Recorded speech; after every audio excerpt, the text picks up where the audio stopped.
and this is breaking news brought to you by NAKLJ News. The leaders of Soviet Union and the U.S. had a 13-day military and political standoff. Now with Laura live at the scene. Laura? Going, there's something big going on right now. Let's go. Kennedy, big fan. Khrushchev, how do you feel about the missiles Kennedy has in Turkey? We have missiles in Cuba. What do you have to say about that? They won't be there for long. Oh, was that a threat?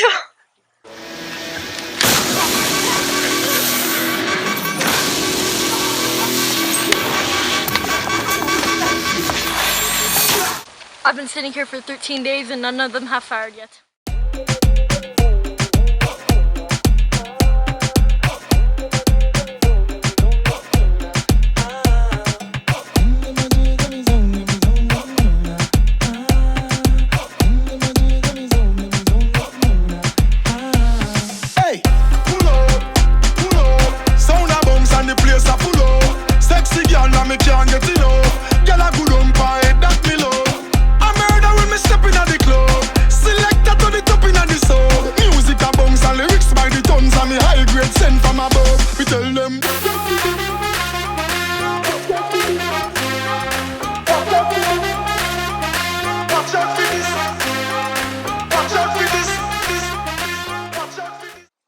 Are you ready to go fight for democracy?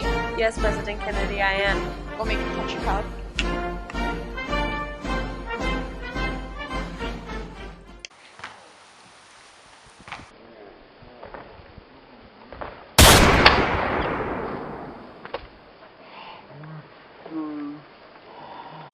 On April 17, 1961, the Americans launched an invasion on Cuba. Though it failed, it was known as the Bay of Pigs. The Soviet Union has installed nuclear-armed missiles in Cuba, only 90 miles from the U.S. shore. President Kennedy, with help from the ex-com, has decided to enact a naval blockade. Kennedy stated that he will not hesitate to use the missiles to neutralize the threat from Soviet Union.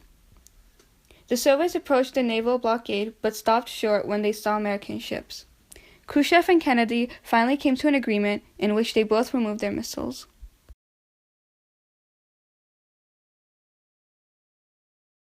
Welcome. Joining us today is John F. Kennedy with some news on the Cuban Missile Crisis. Thank you for joining us today. Thank you for having me. Why don't you explain to the viewers how the Cuban Missile Crisis started? So, the Soviet Union and United States have been having tensions for about 15 years now, and you all know this as the Cold War.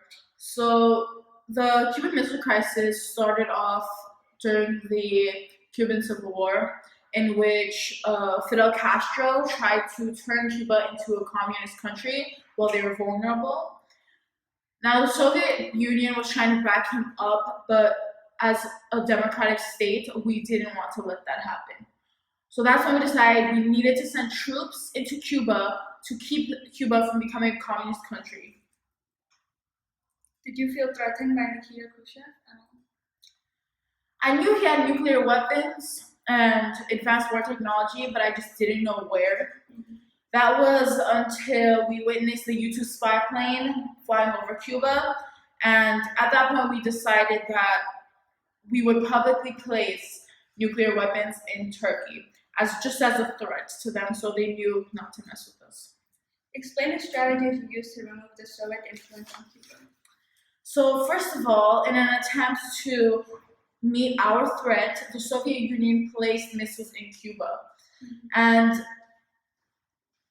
seeing that they were growing their communistic influence, the Federation and I decided to place a naval blockade to block Soviet shipments into Cuba and also blocking their influence. And to our surprise, the Soviet Union decided to back down. And how did you come to an agreement with them? So a man named Fomin, he is a Soviet living in the United States, kind of brought to light what was happening. And he's the one who actually came up with the idea of a peaceful agreement.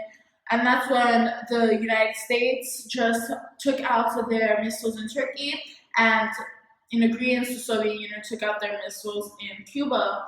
And we also took out our troops that were in Cuba after the Bay of Pigs.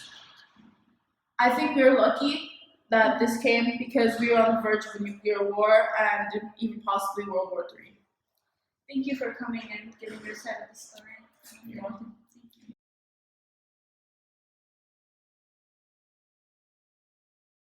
Good evening, everybody. My name is Aline, and today we have with us the Soviet Union leader, Nikita Khrushchev. Hi, thank you for having me. No problem. Okay, so let's start off. Why do you think the Soviet Union will back down from the blockade? We backed down from the blockade because we did not want to start a third World War.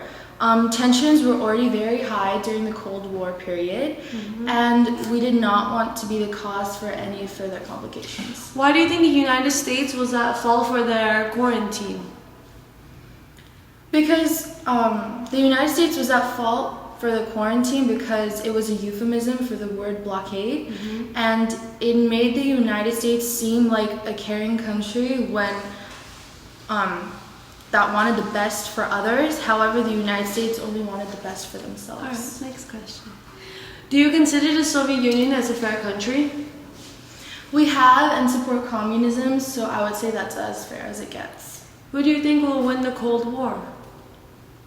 I think that the Cold War period is far from over, but I think that the Soviet Union has a high chance. And I would just like to publicly say that we support Fidel Castro, and we kept our missiles in Cuba because that was a secret agreement. And we did not appreciate that the United States had a U-2 plane fly over Cuba because they had their suspicions about our missiles there. And it's almost as if they're being hypocrites because they had missiles in Turkey. So I think that the only way that we could come to an agreement was that if the Soviet Union took their missiles out of Cuba and the United States took their missiles out of Turkey. But now we're trying to come up with a different way that we can reach the United States if we have missiles in the Soviet Union. So, all right, thank you for coming today. Thank you for having me. It is October 28th, 1962, and the Cuban Missile Crisis has finally come to an end, but the Cold War is far from over.